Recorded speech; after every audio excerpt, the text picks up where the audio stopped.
ஆண்டவராகிய இயேசு கிறிஸ்துவின் நாமத்தினாலே உங்கள் யாவரையும் வாழ்த்துக்கள் தெரிவித்துக் கொள்கிறேன்.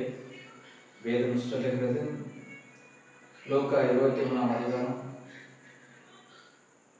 34ஆம் வசனம் சொல்லுகிறது, பிதாவே இவர்களை தாங்கள் செய்கிற என்னதென்றும் அறியாது இருக்கிறார்கள் என்றார். அவர் இயேசு கிறிஸ்துவின் கல்வாரி சிலுவையிலே அவர் வேதனைப்பட்டு இருக்கிற பொழுது அருமையான ஒரு சொல் செய்கிறார். இவர்கள் அறியாமல் சரி, இவர்களை மன்னியுங்கள் என்று நமக்கு மன்னிப்பை கற்றுக் கொடுக்கிறார்.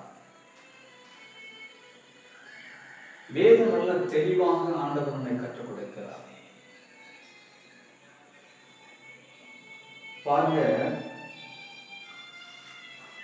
வேதத்தில் உள்ள இன்னைக்கு எத்தனை பேர் சண்டை போட்டு அவர்கள் மீது இருக்கிற எரிச்சப்படுகிறார், அவர்கள் மீது வைராக்கப்படுகிறார். செத்தாலும் அவனோட பேச மாட்டேன், அவன் வீட்டுக்கு போக மாட்டேன் என்று சொல்லுவது அவர்கள் மீது வைத்திருக்கிற ஒரு வைராக்கி குறித்து நம்ம பாராட்டலாம். பிறரை மன்னிக்க வேண்டும் என்று இயேசு விரும்புகிறார்.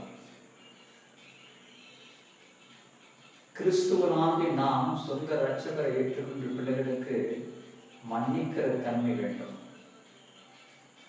அந்த மன்னிப்பு இயேசு கிறிஸ்து நமக்கு அழகை தெளிவாய் கற்றுக் கொடுக்கிறார்.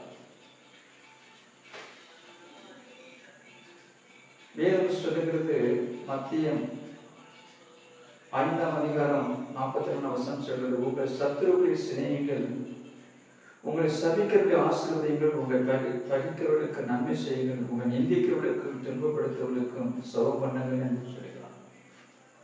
நம்மளை பேசுகிறார்களா, நம்மளை நிந்திக்கிறார்களா, தூசிக்கிறார்களா, அவர்களுக்காக நாம் சோகம் பண்ண வேண்டும்.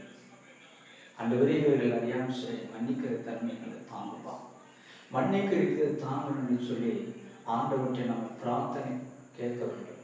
அந்த மன்னிக்கிற இடத்தை நமக்கு தருவார். அந்த மன்னிக்கிற தன்மை நமக்கு வேண்டும். எனக்கு பிரியமாக, நம்ம யாரும் தூசித்துக் கொண்டாலும், நம்மை பகைத்தாலும், நம்மை அடித்தாலும், துன்பப்படுத்தினாலும், வேதனைப்படுத்தினாலும் அவர்கள் மன்னிக்க வேண்டும், அவர்கள் ஆசீர்வதிக்க வேண்டும், அவர்களுக்கு நன்மை செய்ய வேண்டும் என்றுதான் இயேசு விருப்பப்படுகிறார். அப்படி விருப்பம் என்னன்னா, நாம் மன்னிக்கிற தன்மை வேண்டும். அந்த மன்னிக்கிற இடத்தை ஆண்டவற்றை கேட்க வேண்டும். அதைத்தான் இயேசு கிறிஸ்து விரும்புகிறார். அந்த விருப்பம்தான், அவருடைய நோக்கம்தான் மன்னிக்க வேண்டும். நம்முடைய கிறிஸ்து கற்றுக் கொடுக்கிற ஜெபம் பிறர் மன்னிக்கணும். இன்னைக்கு மன்னிக்கிற மனுஷன் அறியுது.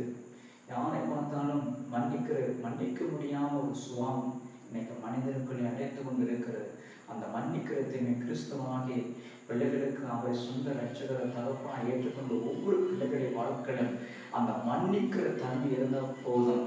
எல்லாருடைய அன்பா இருக்க முடியும். இயேசு கிறிஸ்து அந்த கல்வாரி சிலுவையில் அடிக்கப்பட்ட பொழுது அவர் நொறுக்கப்பட்ட சேவர்கள் 300 சேவர்கள் அவர்கள் சூழ்ந்து கொண்டு அவர்கள் நொறுக்கப்பட்ட பரியாச பண்ணுகிறார்கள். அவர் சொல்ற அந்த கல்வாரி சிலுவை வேதனை குரலோடு, அந்த வேதனை ரத்தம் சரீரம் மீட்கப்பட்ட அந்த கல்வாரி சிலுவை வேதனை குரலோடு அவர் சொல்றாரு, இவர்கள் அறியாமல் மன்னிப்பு சொன்னார். அழகாக சிவம் பண்றாங்க. அந்த சபத்தை அருமையை நமக்கு தெய்வ பிள்ளைகளே, அருமை அந்த சபத்தை ஆண்டவராய் இயேசு கற்றுக் கொடுத்து விட்டார். இன்னைக்கு மன்னிக்கணும். யாரை மன்னிக்க முடியல, எதிராளியை மன்னிக்க முடியல, மன்னிக்க முடியல, எதிராளி யாரையும் மன்னிக்கிற தன்னை முடியவில்லை. சாகுவரையும் ஒரு வைராக்கியம், அவன் மீது எரிச்ச கோபம், பரமேதனை பார்க்க ஆண்டவர் மனிதனை பரநிலையை பார்க்கவில்லை. மன்னித்தார். நாமளும் அப்படி மன்னிக்கிற பிள்ளையாக இருக்க வேண்டும். இயேசு கிறிஸ்து பிரியமான பிள்ளைகளாக இருக்க வேண்டும் என்றுதான் ஆண்டவராகிய இயேசு கிறிஸ்து இது முதலாவது கல்வாரி சிலுவையை மன்னிப்பு என்று சொல்ல இந்த தலைப்புடைய இந்த வசனத்தின்படி தெய்வம் உங்களை பார்த்து கொண்டிருக்கிற எல்ராய் சேனல் மூலமாக இந்த வசனத்தை பார்க்கிற ஒவ்வொரு பிள்ளைகளையும் மன்னிக்கும்படியாக தேவன் தாமே உங்களுடைய இருதயத்தை மாற்றுவாராக, ஆசீர்வதிப்பாராக. ஆமென்.